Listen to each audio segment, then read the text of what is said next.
Okay, wow, it's Friday already. You're listening to the Investigative Journal, last day of the week. Greg Anthony here, and sit tight. We have a great show for you today, as usual. And three things I want to talk, well, three or four things I want to talk about. We're going to talk about the gay movement and Major League Baseball. We're also going to talk about the Catholic Church's involvement in Vietnam.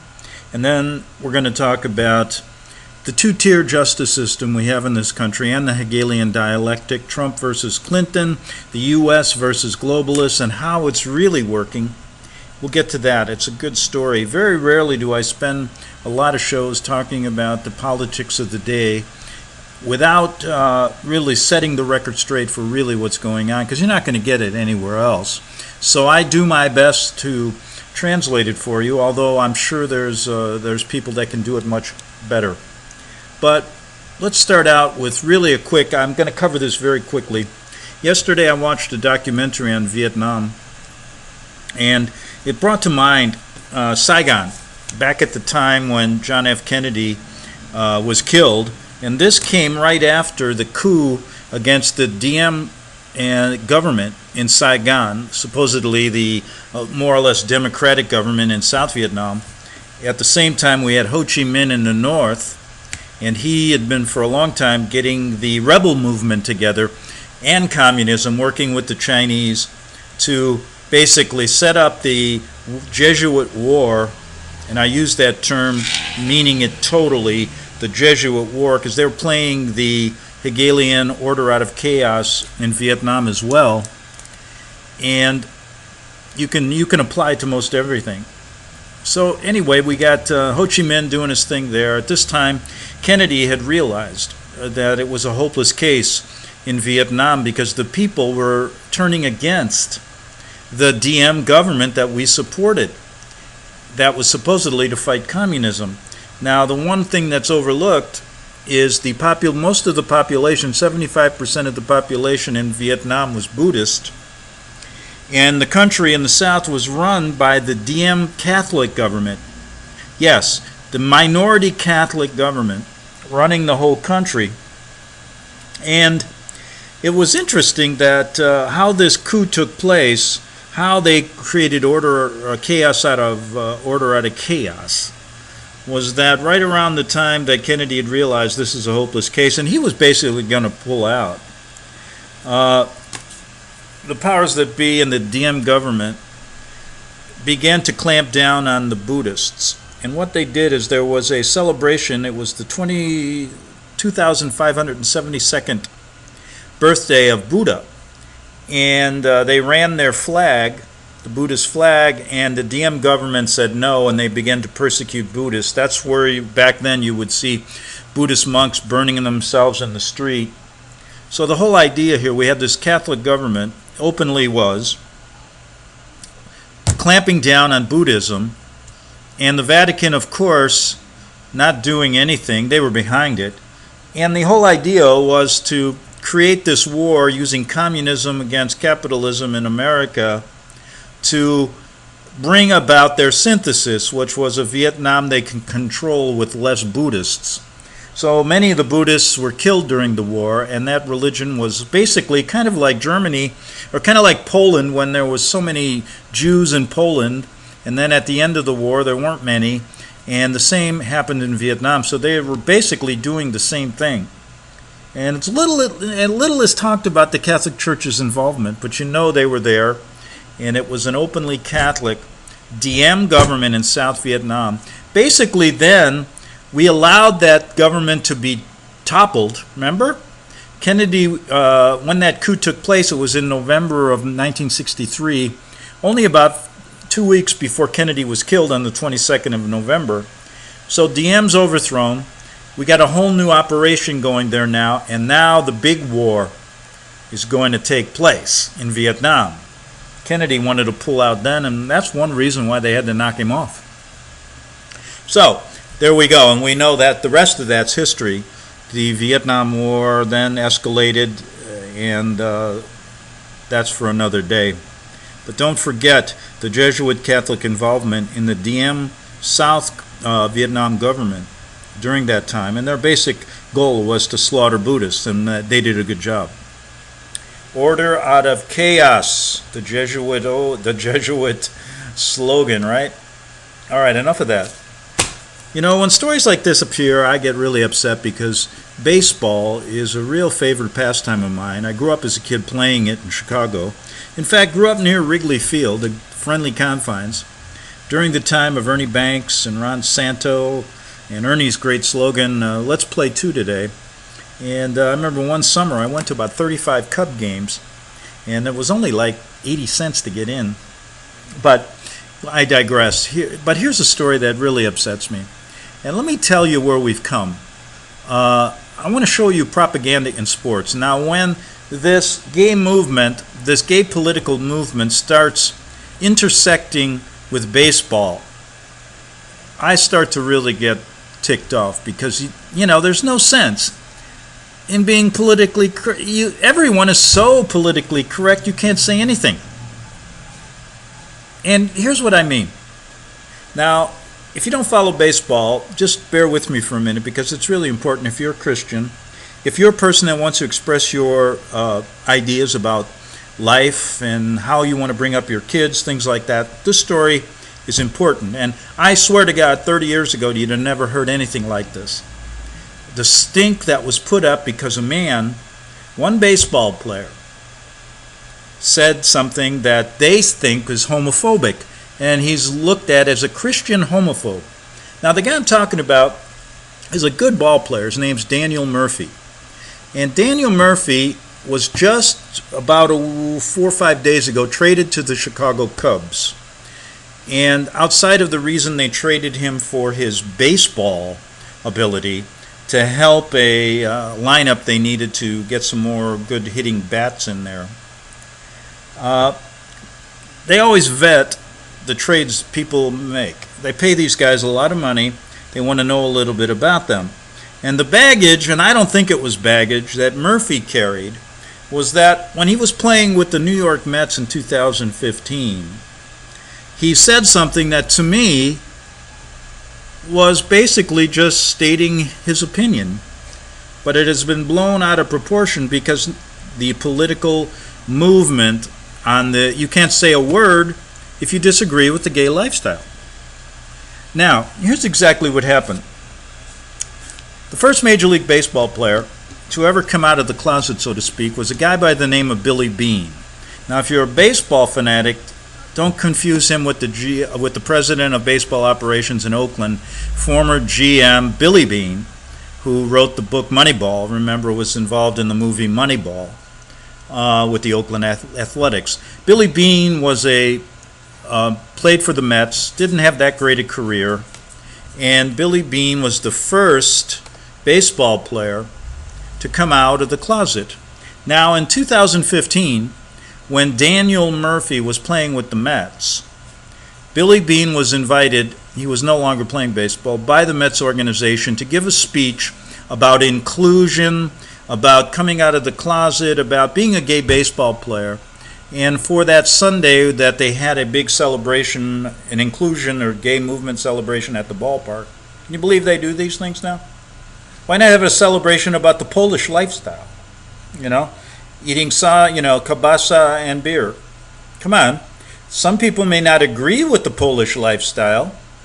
Like, for example, when I grew up, we would have weddings in the Polish community that would last a weekend. Now, you may not agree with that, but you surely can say it.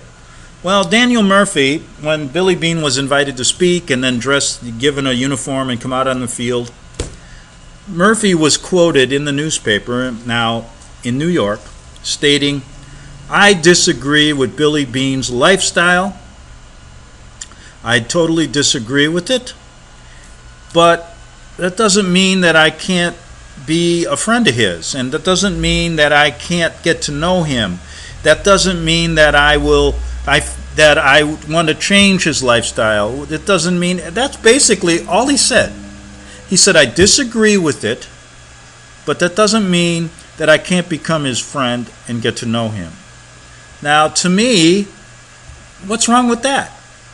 Do you see anything wrong with that? Now, 30 years ago, that would have been perfectly fine. I disagree with the gay lifestyle, but they can, if you want to be gay, that's up to you. Now, I remember the first time I met a gay person. I was in college working on the newspaper, and one of the guys I worked with was gay, and my reaction to him was the same. Hey, I remember that. I said, I was working with him, I said, hey, listen, I may not agree with your lifestyle, but it doesn't mean we can't work together. Okay, fine. Nowadays, if I said that, I'd be called what Dan Murphy's been called, Daniel Murphy, a gay avowed Christian homophobe. And let me read this article to you, because this is how the mainstream media has switched and changed this man's words. Now, they're writing about this in Chicago, and I'm looking at him with a picture of the Major League Baseball uniform on. Now, Dan Murphy is a Christian.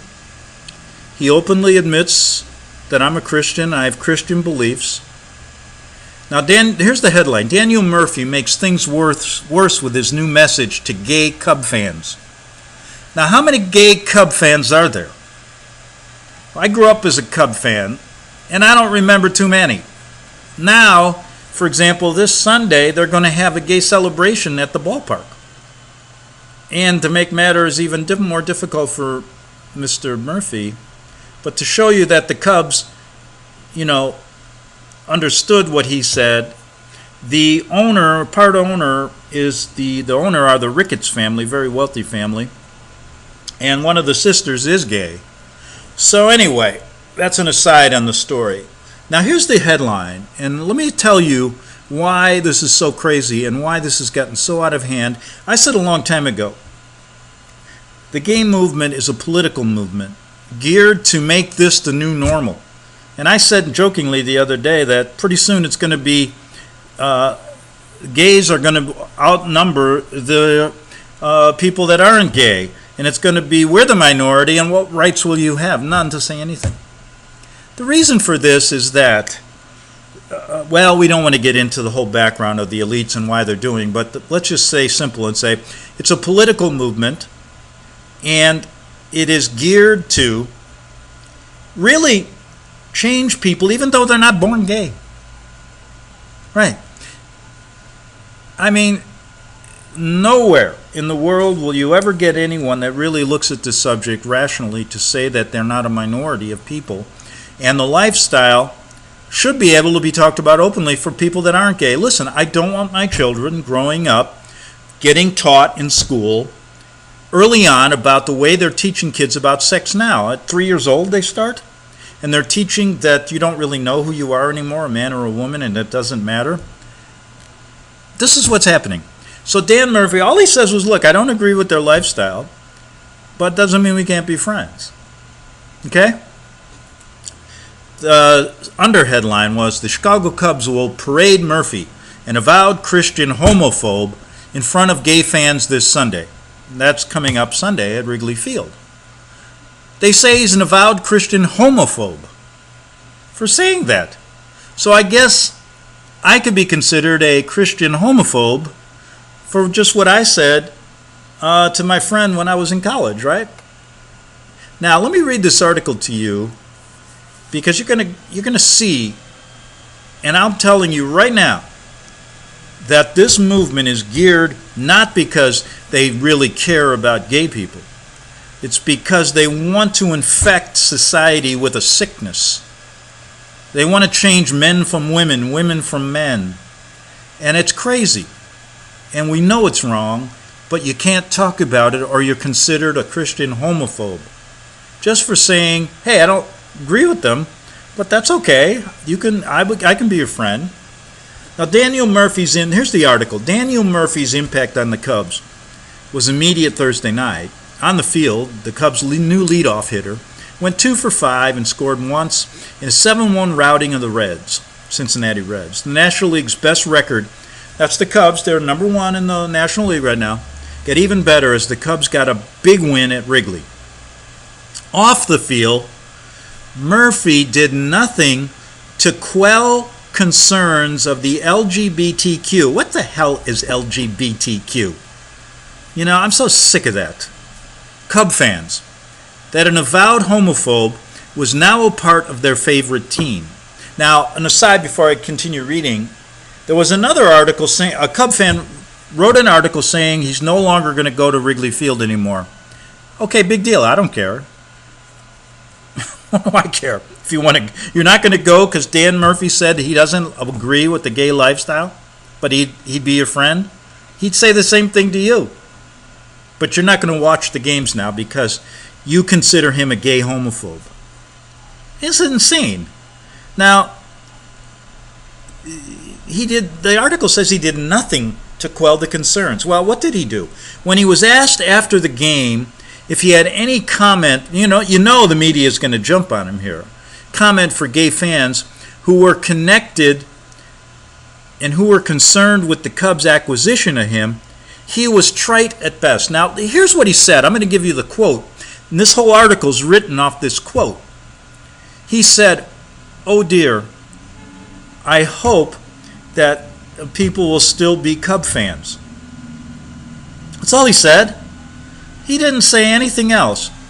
And he also mentioned in his interview when he was at the press table after the game, he said, they asked him about this, and he said, "Listen, I've talked to Billy Beane and we're good friends, and there's nothing to it."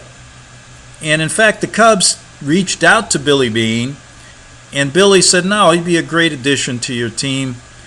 Even, and we don't disagree with our lifestyles, but we're friends." So what the heck's going on here? But here's what the article went on. They pieced out a word. He said, "Oh dear," right? Remember he said, "Oh dear, I hope we don't lose any Cub fans." He says, "Oh dear." Then they add all this. This is all made up. He said, as he looked off dismissively into space. In other words, now they're paraphrasing and putting words in his mouth, these gay people, this is what they think he said. These gay people are just so damn oversensitive when Christians like me say the bad things about them. He didn't say that. Then he went on with, "I could not care less what those gays think" answer about how gay fans should continue to cheer for the Cubs. All he said was, "I hope we don't lose any fans." But they say, he said, they put words in his mouth. He didn't say, "I couldn't care less what those gays think." He didn't say anything like that. This is the craziness that's in these people's heads. Look, you're gay. I don't care. Don't make it a big deal. I'm not gay. Do I go around spouting off I'm not gay? And do you agree with my lifestyle? Apparently not. Because you don't live my lifestyle. And if you said that, I wouldn't say anything. I wouldn't say you're a gayophobe or whatever you want to be called. It's crazy. You're a minority of people. Very few are. And you know what? If you want to be that way, go ahead and do it in your own house and don't make it a political issue. Because I'm not making being a heterosexual a political issue. That's the way I was born. Were you born that way? I've just lost patience with this political movement. It's insane. And there's a book, we did a show once called, oh boy, I won't get into it. It talks totally about the Nazi gay movement. It's very similar to what's going on here. So, it's called The Pink Swastika, if you want to look it up. And I've interviewed the author many times. He went on with, he never said any of this. During the press conference, he also waxed poetically. This is how, he said at the press conference, I'm a friend of Billy's, but here's how they put it. He waxed poetic about openly gay MLB executive Billy Beane, with whom Murphy has become friendly. For Beane's party, we have tried to connect with Murphy to build understandings. On Thursday, Murphy's felt like a lot like the all-too-common, "I'm not a racist, I have a black friend" line of thinking. What are you talking about? These guys are absolutely crazy. To have this article written about this guy and then connect it with baseball, go back to your little house, have your little gay family, I don't care. But don't start putting words in the mouth of a guy who is a Christian, doesn't agree with your lifestyle. That's it. We all are supposed to agree that your lifestyle is normal. It's not normal. Okay? Let's just say it.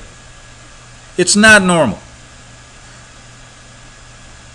To be clear, now they're talking here, devout Christian Murphy said unequivocally 3 years ago that he disagrees 100% with Billy Beane's lifestyle. So what? You disagree with my lifestyle? Otherwise you'd be heterosexual, right? You don't agree with me. Can't we just agree to disagree? What's wrong with that? Just shut up. But now I look at them, they're rolling their gay flags all over. They'll be all over Sunday at Wrigley Field.